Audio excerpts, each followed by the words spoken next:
Salam jumpa Bapak Ibu Saudara dan Saudariku yang terkasih. Mari kita menandai diri kita dengan tanda kemenangan Kristus. Dalam nama Bapa dan Putra dan Roh Kudus. Amin. Amin. Allah Bapa yang Maha Kuasa dan Kekal, kami bersyukur kepadamu karena Engkau memberi kami kesempatan untuk merenungkan firman-Mu.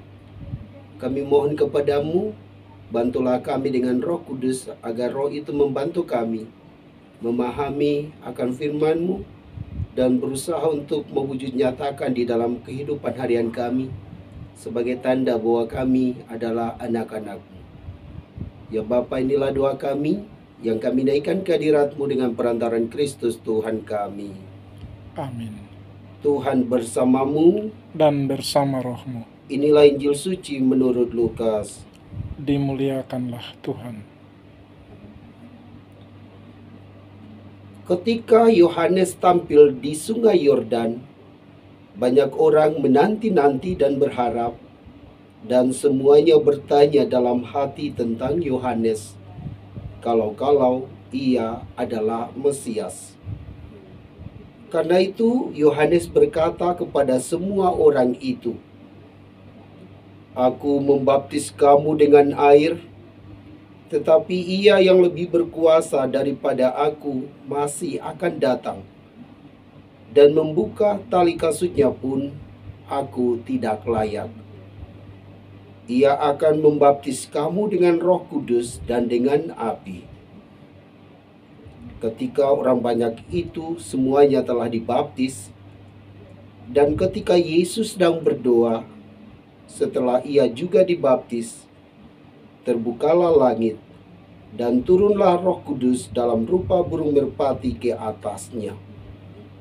Dan terdengarlah suara dari langit, "Engkaulah anak yang kukasihi, kepadamulah aku berkenan." Demikianlah sabda Tuhan. Terpujilah Kristus. Shalom Bapak Ibu, Saudara dan Saudariku yang Tuhan Yesus kasihi. Pada pesta pembaptisan Tuhan ini, penginjil Matius menceritakan siapa itu Yohanes dan siapa itu Yesus. Kita akan bahas yang pertama, Yohanes.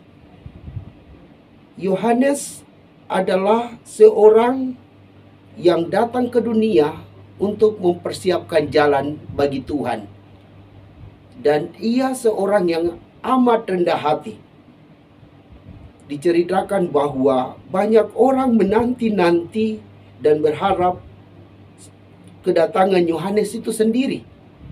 Dan mereka menyangka bahwa Yohanes adalah Mesias. Namun Yohanes dengan rendah hati mengatakan bahwa aku bukan Mesias. Aku membaptis kamu dengan air, tetapi ia yang lebih berkuasa daripada aku masih akan datang. Yohanes sungguh-sungguh menyadari siapa dirinya. Dia juga seorang yang rendah hati sehingga mengakui bahwa akan datang seorang yang lebih berkuasa daripadanya. Dia mengatakan, "Dan membuka tali kasutnya pun aku tidak layak." Ia menyadari bahwa Al-Masih yang akan datang lebih berkuasa daripadanya. Itulah tokoh yang pertama yang mesti kita pelajari. Dan tokoh yang kedua adalah Yesus. Yesus yang adalah putra Allah, Mesias, utusan Allah, rela datang ke dunia, juga rela dibaptis oleh Yohanes sendiri. Kalau dia tidak rendah hati, dia menganggap dirinya hanya anak Allah, maka dia tidak akan datang kepada Yohanes untuk dibaptis. Tetapi karena kerendahan hatinya, ia mau sama seperti kita, ia datang ke Yohanes dan akhirnya membiarkan diri dibaptis. Diceritakan bahwa ketika ia dibaptis, turunlah Roh Kudus dalam rupa burung merpati ke atasnya. Dan terdengarlah suara dari langit, Engkaulah anak yang kukasihi, kepadamulah aku berkenan.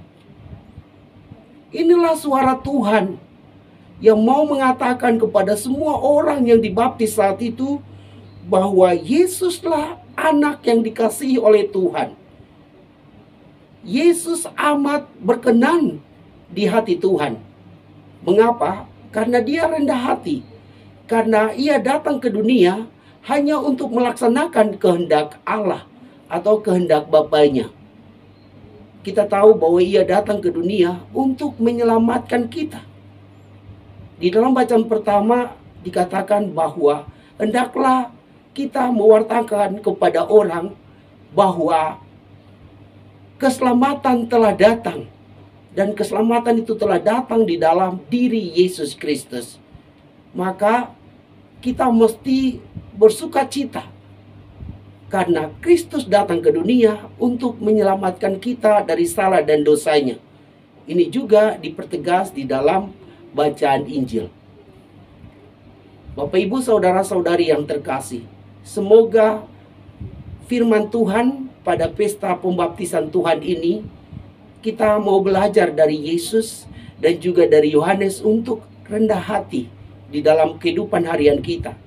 Kita mau melaksanakan kehendak Tuhan di dalam hidup kita. Supaya apa? Supaya nama Allah itu ditinggikan, nama Allah dipermuliakan, sementara kita sebagai Allahnya semakin kecil. Itulah yang mesti kita lakukan di dalam hidup ini. Semoga demikian. Amin. Marilah kita berdoa. Syukur kepadamu Tuhan atas firman-Mu yang sungguh luar biasa, yang memberi kami pelajaran yang amat berguna bagi kami. Semoga kami mau rendah hati seperti Yesus dan Yohanes Pembaptis di dalam hidup ini, dan mau melaksanakan kehendak-Mu di dalam kehidupan harian kami, sebagai tanda bahwa kami adalah murid-murid-Mu yang setia. Bapa, inilah harapan kami yang kami naikkan ke hadirat-Mu dengan perantaran Kristus Tuhan kami. Amin. Semoga Allah yang Maha Kuasa memberkati Bapak, Ibu, saudara-saudari, dalam nama Bapa dan Putra dan Roh Kudus. Amin.